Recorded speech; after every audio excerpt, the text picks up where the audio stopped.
Have you ever noticed how love doesn't always end with a big fight or somebody walking out the door?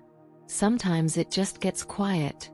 It fades away so slowly that you might not even notice until one day you look at the person next to you and wonder where all the warmth went. It's like waking up and realizing the room got cold while sleeping, but you can't remember when the window was left open. This kind of ending hurts, especially because there's no big moment to point to. No clear line between before and after. Just this strange feeling that something important is missing. When someone stops loving you, they rarely sit you down and tell you straight. Instead, the love just starts to disappear gradually, day by day. Not because they want to hurt you, but because feelings change sometimes. Hearts move on. And the hardest part is that there's often no big argument and no real goodbye. Just this growing space between you that feels impossible to cross. Think about it. Have you ever stood right next to someone you care about but felt completely alone? Like you're invisible even though they can see you. There's no yelling, no fighting. Just silence and this weird empty feeling that keeps getting bigger. A really smart man named Marcus Aurelius once said something important. He said, "You have power over your mind, not outside events." This means that when someone starts pulling away from us, our pain often comes not from them leaving, but from us trying so hard to make things stay the same when they're already changing.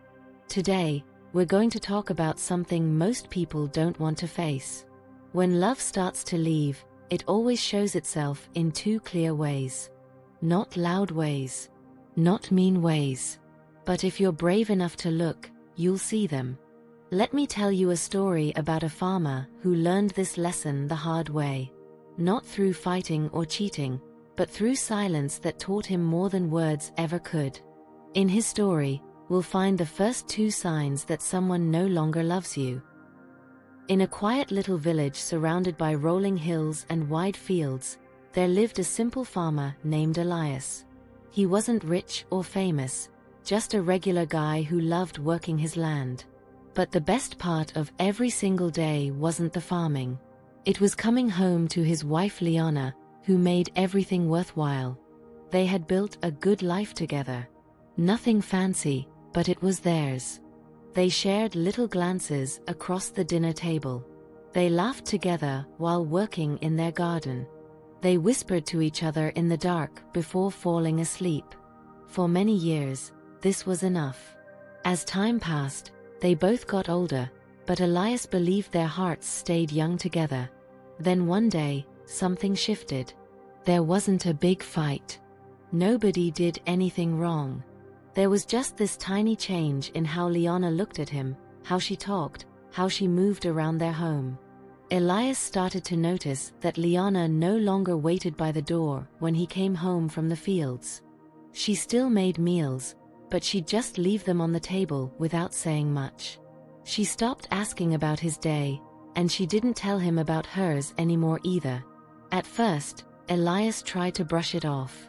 Maybe she was just tired. Maybe the changing season was making her feel down. Maybe tomorrow things will go back to normal. But weeks went by, and the distance between them only grew bigger. Her eyes seemed to look past him now, and her mind seemed full of thoughts she didn't share anymore. Elias tried everything he could think of to bring back the warmth between them. He brought home her favorite sweet bread from the market in town. He worked extra hard to make their garden beautiful. He even read out loud from the book of poems she used to love so much. But her smiles didn't reach her eyes anymore. They were just polite, empty smiles like the kind you might give to someone you barely know. Elias felt completely lost. He didn't talk to anyone about what was happening. Not his neighbors, not even his brother who lived nearby. Instead, one morning, he packed a small bag and walked into the forest. People said that deep in the woods, in a clearing where the sunlight barely reached, there lived an old man everyone called the Watcher.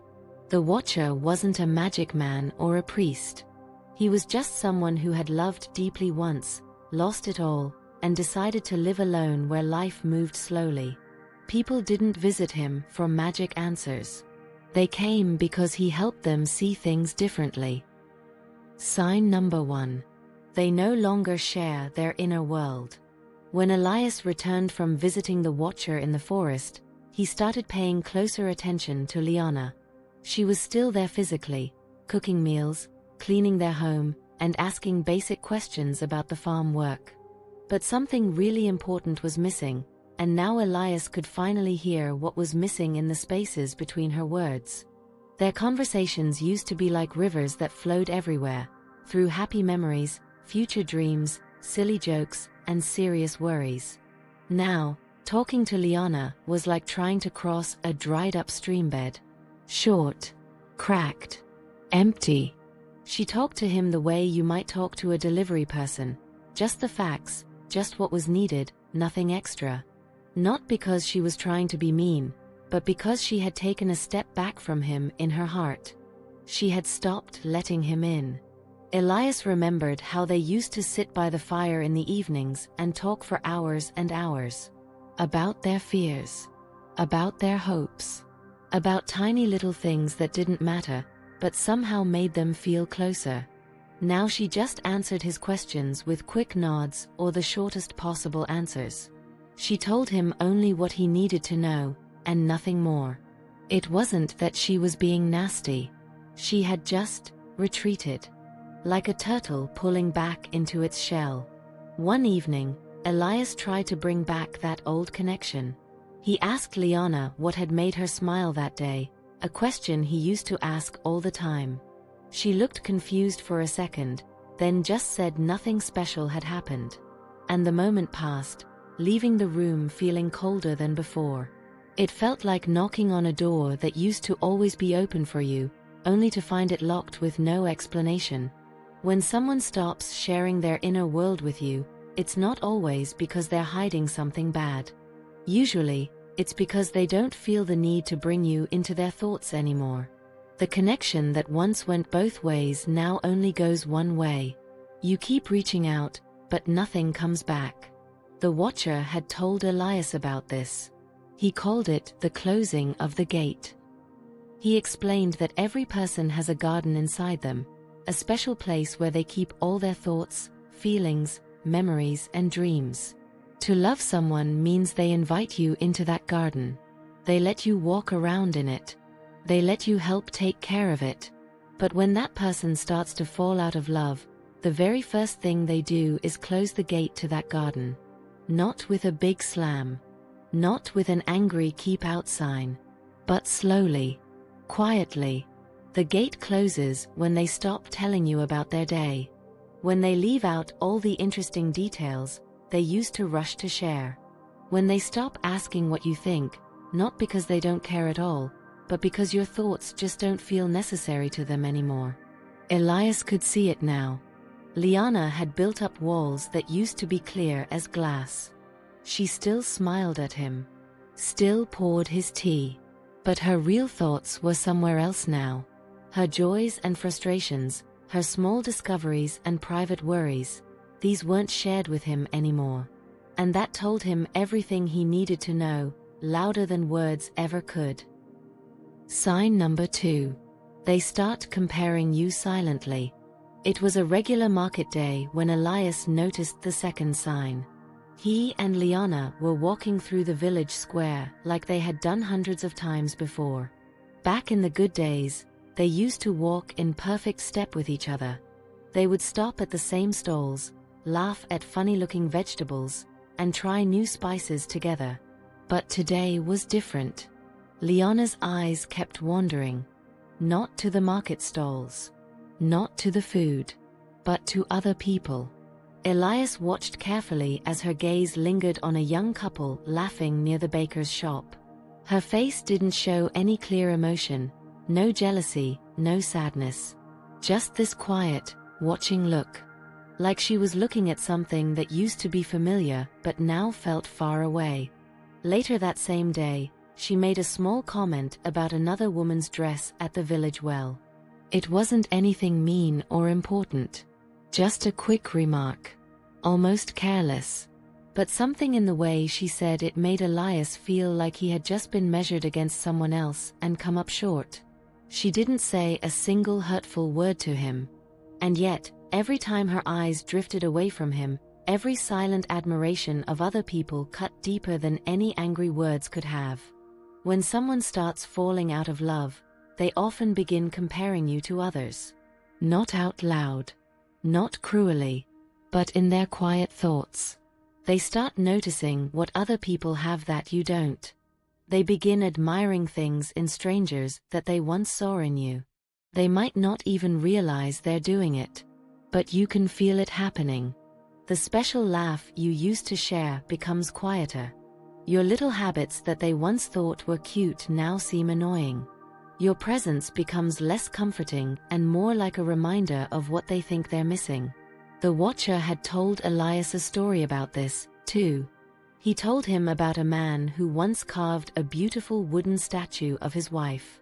He shaped it from memory, believing it perfectly captured how beautiful she was. But over time, he began adding features that didn't belong to his real wife. A prettier smile, a straighter back, kinder eyes. He still claimed it was a statue of his wife. But the truth was, it had become someone else, a perfect person who couldn't possibly exist. That's what comparison does. It replaces real connection with imagined perfection. It shifts attention from what you share to what seems to be missing, from being thankful to always wanting more. And it always begins without words. You'll notice it in how they light up when talking about other people, but barely smile when talking to you. In the way their eyes follow strangers with interest, but look past you. In the tiny distance they create when they start seeing you not as their special choice, but as just their habit. Elias began to feel it in every room they entered together.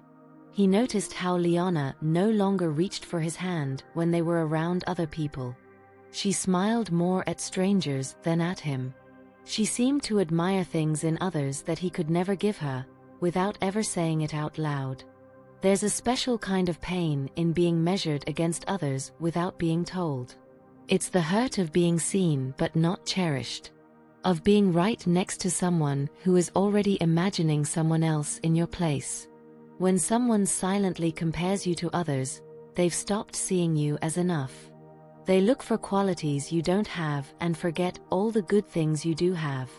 This is the second clear sign. Their heart have shifted direction. It now looks outward at others instead of toward you. What to do when you see the signs? After many quiet days of watching and waiting, Elias went back to the forest. He found the Watcher sitting on the same wooden bench, watching the trees as they continued to lose their leaves. Elias sat down beside him, feeling the heavy weight of silence on his shoulders. "I've seen the signs," Elias said simply. "She doesn't share her thoughts with me anymore. And I can feel her comparing me to things I can never be. So what should I do now?" The Watcher didn't answer right away. Instead, he bent down and picked up a handful of fallen leaves from the ground. One by one, he let them drop from his open hand, watching how they drifted away on the gentle breeze without fighting against it. "You cannot chase the wind," he said quietly, "and you cannot force a leaf to hang onto a branch that no longer feeds it." Elias lowered his head sadly. "Should I fight for her? Should I beg her to stay with me?" The Watcher shook his head gently. "You can ask. You can cry. You can explain every single pain in your heart. But if her heart has already walked away, your words won't reach her. You wouldn't be talking to her anymore. You would be talking to your memory of who she used to be. That's the real pain of a love ending. Not that it ends, but that we keep trying to hold onto something that's already gone. The truth is, you cannot control how someone feels about you. You cannot force love to come back. You cannot make someone stay if their spirit has already left. But you can control something much more powerful, yourself. And how do I do that?" Elias asked, eyes fixed on the leaf-covered forest floor. "By not begging for attention. By not making yourself smaller to chase someone who no longer sees your worth. By standing tall where you are and choosing peace instead of pride. When someone begins to leave, don't chase them into the darkness. Let them walk away. And if they return, let it be because they choose to, not because you made them feel guilty. If they don't come back, then you will still be standing, whole, unbroken. The biggest mistake we make is thinking that letting go means we didn't care enough. But actually, the opposite is true. Letting go means we cared enough not to trap something that wanted to be free. It means we loved enough to honor truth instead of hanging on to make-believe. So what should I do tomorrow? Elias asked simply, and the watcher answered, you get up. You water your fields. You say hello to the sun. You take care of your life. Because it's still yours, even if someone has stepped out of it. Let them go, Elias. But do more than just let go. Choose yourself. Choose to live fully.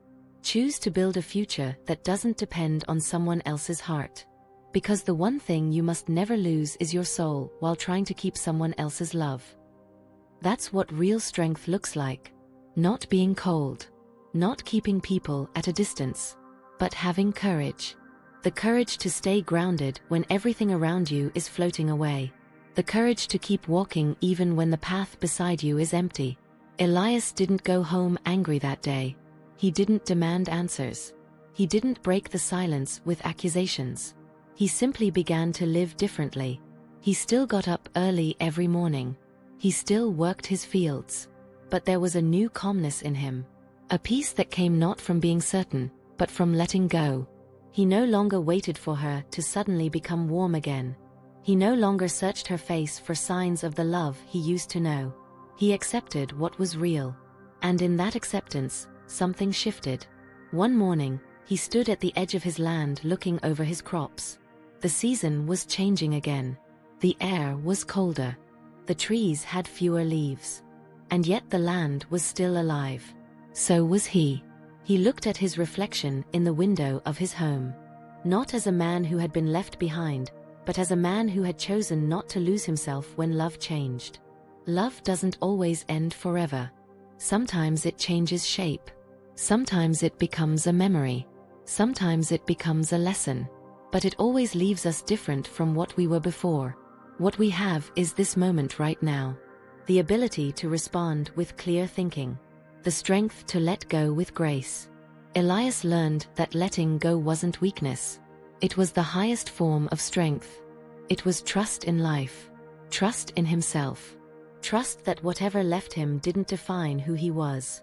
And in that quiet acceptance, he found something better than just closure. He found peace. He walked forward. Not in sadness. Not feeling defeated. But in truth. Now I ask you, have you ever seen these signs in your relationships? Have you felt someone quietly pull away from sharing their thoughts with you?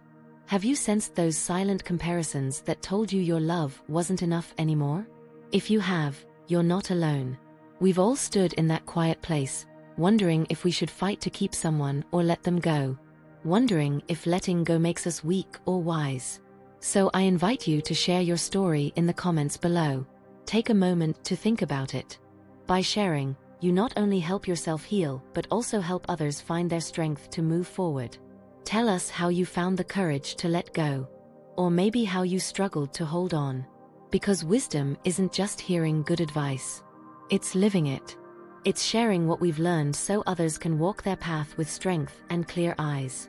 Remember, love is never something we can own. It's something we live.